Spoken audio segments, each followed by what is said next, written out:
It's here. We are now at stage 5 of the roadmap to success in the Social Strategy Squad. This is the cap of everything that you have been learning so far. And I know that once you finish with the end of this stage, you are going to feel so much more empowered to grow your business and understand success and progress in a business so much better. But first, I want to talk about why this particular stage is so important. I had a client who came to me one time and we'd put together an absolutely beautiful funnel for them that it was perfect. They knew their target audience, like everything was great. We'd put everything together. It was wonderful. And then after a few months, they came to me and they said that it's not working. Nothing's happening. Nobody's clicking on the links. Nobody's doing anything. And that seemed weird to me because we had put all the things in place. So I went and I looked and they were right. Not a single person had clicked on a single thing. Not one since the day that we stopped working together. So I went back to them and I asked them, I said, okay, what's going on? What would you like to do? And so they asked me a bunch of questions. They said, well, should we be doing YouTube? Should we be doing SEO? Should we be doing this? And I asked the question, I said, I want to ask you, have you been sending people to your business page? Have you been sending people to the beginning of this funnel?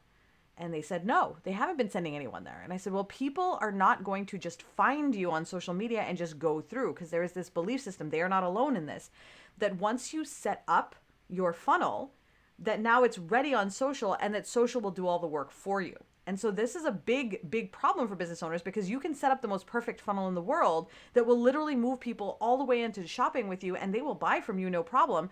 But if you aren't doing the work to go get the people and point them to the funnel, social media is not going to be able to bear the whole load on its own. This is so important to recognize because usually this is the point where if your funnel's not working, you think to yourself, I must have done something wrong. Now I'm going to move and maybe I need to do YouTube, right? And then you don't realize that if I need to do YouTube, well, I'm going to need to learn SEO. There's a lot of other things I'm going to need to learn. And that's going to take me another 6 to 7 months. So now what I'm looking at is 6 to 7 months before I can even start doing anything, right?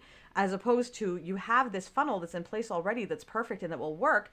Let's make it work for you. Let's push people in that direction so that social media kind of gets it's like, oh, okay, I understand what's happening. And it's able then to do the work that you want it to do. But it doesn't do the work simply by the fact that we created it, put a button on your business page and said, okay, now guys, click on the button. That is absolutely not how it works, right? Social media cannot bear the weight of your entire business's hopes and dreams. And that is a huge wake-up call for almost all of us when we realize that social media is only one piece of a larger, balanced business puzzle, right? You can't create an account, post, and then wait for customers to just show up. There's another step. And that step involves you finding people and bringing and pointing them in that direction and saying, go there. They go to the beginning of your slip and slide, and then they slide right through, right? Once you've gone through. Because you don't have to spend all this time figuring out your social media now and figuring out your email and figuring all this, you have time to do the main things you want to do in your business, which is 1, make money. So do the things that you can bill for, and 2, not work and do other things, right? Those are the only 2 things you have to do. Problem is we don't do those things. We're so used to doing the social media and stuff that we just keep going back to that space and not doing the things that actually make the business work. Okay. Now, there was a time when this was not the case. This was actually when social media began first all in the day in 2015, social selling democratized business and business ownership. Suddenly people who weren't able to have businesses before are now able to do so because they can find their customers online, which is great. But in 2018, the Facebook algorithm changed. So whereas before, so many people who started their businesses, they just do the thing and then people would show up because it's so new, right? Just the newness of it, like MTV back in 1981. It was just so new that people wanted it for the newness factor alone, right? After 4 or 5 years, Facebook changes the algorithm. People get used to shopping online. The shine has worn off, and now you need to do a little bit more to get attention. I'm actually going to post 2 video pictures for you: a music video from 1981 and a music video from 1987 and 88 when MTV started to struggle a little bit, right? Because it was the same time period for Facebook selling and what's happening now with Facebook, right? It's the newness versus the not newness. And I want to show you that because it will really help you to see how when videos first came out, you could just stand in a dark room and take out your video camera and just be like, all right, we're going to film something and put it to music. after a while, viewers got more sophisticated. People's desires became more nuanced, and people wanted to see different things. And musicians had to step up to that. And as business owners, as Facebook changes, the social media changes, our audience changes, we have to step up and give them what they want. Because if we stay in the space that we were at before, where we're just focusing on those things, we will not see results, and then we end up feeling bad. Now, so Facebook changes the algorithm in 2018, and social media shifts to a more relationship-based platform, right? So now everything changes. Now we're in 2021, and SEO and social media, they just don't function the way that they once did. It's more expensive. So ads are way more expensive now to get results than they ever were before. And they require a lot more expertise. Whereas before you could just throw some money behind an ad and see some results, or boost something and see some results. Now it requires a lot more thought. It requires a lot more intention, because again, there's a lot of people competing for that same space on ads and for their attention on a news feed. And those things are, remember, puppies and pictures of children and things like that. It's the same conversation we've been having all along about how Facebook has changed. Now, the issue that we all run into, as I talked about right at the beginning, is that we all say we need more customers, but we're trying to find them on social media, and only on social media. It's like, I'm just going to keep looking for them on social media. But the truth is, for true business growth, you have to look for people off of social media as well. You cannot just be on social media and looking for people on social media and just be doing that and expect your business to grow. There is another component that has to be considered. Otherwise, you're going to find that the journey is incredibly difficult. The good news is you don't have to do a lot of these other things for a very long time. You can do them in a punctuated way and get a lot of results. And I'll tell you a story about Syra and how that worked for her. And actually, Elisa also, it worked for her that way as well. So you still have to use it, though. Okay, so even though social media is not the be all end all, and it's not the bearer of all of your hopes and dreams, we still have to use it, right? So if social media is not doing what it did before, what is its value to us right now? Okay. So to illustrate, I want to tell you a story. I was at a Duran Duran concert in 2000 and, oh my God, no, it was 1998. It was a long, long time ago. I knew it was an 8 at the end, 1998. So I was like 22, and I was in the Orpheum, and one of those, it's like that old theater type with the gilded gold things. It's like really fancy old theater in Boston, but it's been converted into a concert hall now, right? So we went to the concert hall. I'm in the nosebleed seats because at this point I can't actually afford any seats other than nosebleed seats. So I'm up in the nosebleed seats, and I can't remember who the opening act was, but I remember that Duran Duran comes out. And it's really exciting. It's, I think, the second time or maybe the first time I'd seen them. I was so pumped. Oh my God, it's second. The first time was at Harbor Lights. I was so pumped. And they're singing, and like right in the middle of Hungry Like the Wolf. So like Duran, Simon's singing, I'm on a hunt down after, and then it's complete silence. Like, and I can tell he's still like jamming out on stage, right? But like nothing's happening, and everybody's looking around at what's happening, but I can hear just a little bit. And he stops, and everybody looks around, and like the audience up here can't hear anything, but the audience down there can still hear him, right? Because like, I mean, he's right in front of them. And what had happened is that the amplifier had blown for the entire, like the fuse had blown for the entire back of house area where we were. Not back of, I don't know what it's called, but wherever we were, right? In the nosebleed seats. So nobody could hear anything. So think about this. You have a captive audience. They love you. They adore you. They're waiting for you to sing. They're listening to you sing. You're there, ready to give them the singing, but the amplifier isn't, the fuse isn't working. So the sound isn't being transmitted, okay? The thing that social media does is it transmits the information. You have to get the people there, and you have to do a little bit of work to get them there, and you have to perform. But social media will create that connection so that everybody is now involved in it, and everybody buys, and everybody's there. Without that, it's just you talking to one person. So what it allows you to do is amplify your results and get more results from individual activities. So if you do something like joining a networking group, if you did that without having any of your social media, then you would take a longer time. It would be much harder for you. Social media basically accelerates the process, but it can't bear the weight of the entire process. So the beauty of this is that if initially it seems like a lot, I need to do so much work now to plant these seeds to find people so that they'll come to my show, right? Whether it's a show or not, it doesn't matter. Like, come to my thing. The way that this system is set up is it's set up to build an easy routine over the course of, and by easy, I mean, it's straightforward in terms of the routine part. You may need to deal with some psychological things in terms of anxiety or, belief systems or whatnot. But in terms of the system itself, It's very straightforward, and it fits into your routine 5 to 10 minutes a day so that you don't have to spend a whole lot of time doing it. So it's not like you're spending hours and hours every day, or it takes all of your effort, or it's like a targeted, I need to take a week out to do this. It becomes something that you do in your day to day so that you plant seeds every day slowly. And what happens with that is if you do plant these seeds every day slowly, right, then what happens if you somehow, for example, let's say you have a garden outside and you're tossing seeds every day, right? And then you're watering them and tossing and watering. It takes you 5 minutes a day and you do it.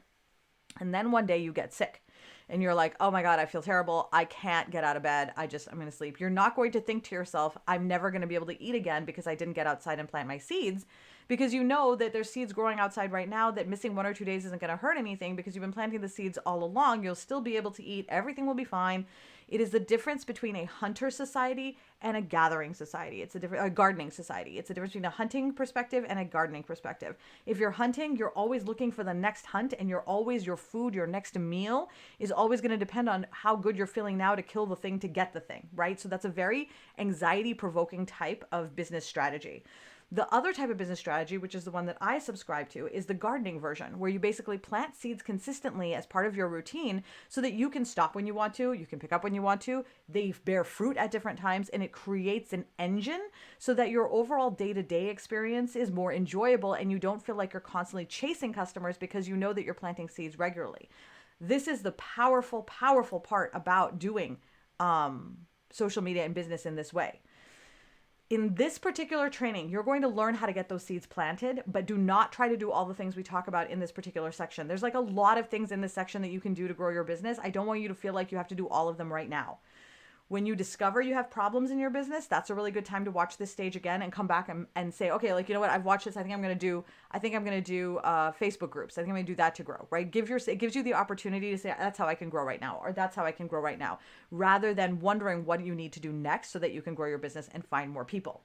However, whenever you discover that there is a problem with your business, before you jump out and start finding new people or jump out and start finding new platforms, check your user journey first. Because if your user journey is a problem, then all of this other stuff is just busy work. It's not going to actually do anything, because when you find the customers, you're going to have to be the one who does all the work to get them through, and it's not going to be sustainable. So you need to make sure that your user journey is functioning, okay? Come back here whenever you feel like you don't have enough customers, whenever you feel like people might be falling through the hole. This is where you're going to be able to find that customer generator that you're looking for, because not everyone that you find is going to be a shopper or a convert. Some people are going to come see you and be like, oh yeah, she's cool, I'm out. Some people are going to come and say, oh, she's cool, my friend might like her. Some people may come and say, I don't like you at all. Some people are going to come and say, oh my God, you were so amazing, I absolutely have to buy everything that you have. Others are going to come and say, I love you, I want to hang out with you a little bit, and they'll buy later. There are many different types of customers, but for most business owners, all we cater to is as we've talked about before, is the hi, oh my God, you're amazing, I'm going to spend all my money, right? Those are the only customers we're actually programmed for, and the only customers we're actually programming for. What we're doing now is we're basically gathering the rest of the people that you're losing in the meantime, okay? So each time that you run through this, you get a little bit more. Now, the key to this particular strategy is that you're not trying to find individual people. So we're talking about tossing the seeds down, right? There's a game that I used to play called Minesweeper, and this is what it looked like. And if you played Minesweeper, you know what I'm talking about. If you didn't, I'm going to show you sort of how it is. Now, the way that Minesweeper works is that there's little bombs in here, and your goal is to not open up any of these bombs. If you open up the bombs, you lose the game. Each of these numbers tells you how many bombs are adjacent to this square. So I know there's a 1 here and there's only 1 bomb nearby, so I can plant a flag here and say that's a bomb. But I know that there's 4 nearby here, so I know that like this is a dangerous area for me to play in, because there's only 5 squares and only 1 of them is not a bomb. So if I click the wrong one, I'm gonna die. So oh, look at that, I died, right? So now when you played Minesweeper as a kid, like you'd be clicking, and if you'd click a button that only opened up 2, it was the worst, because any of these could be it, right?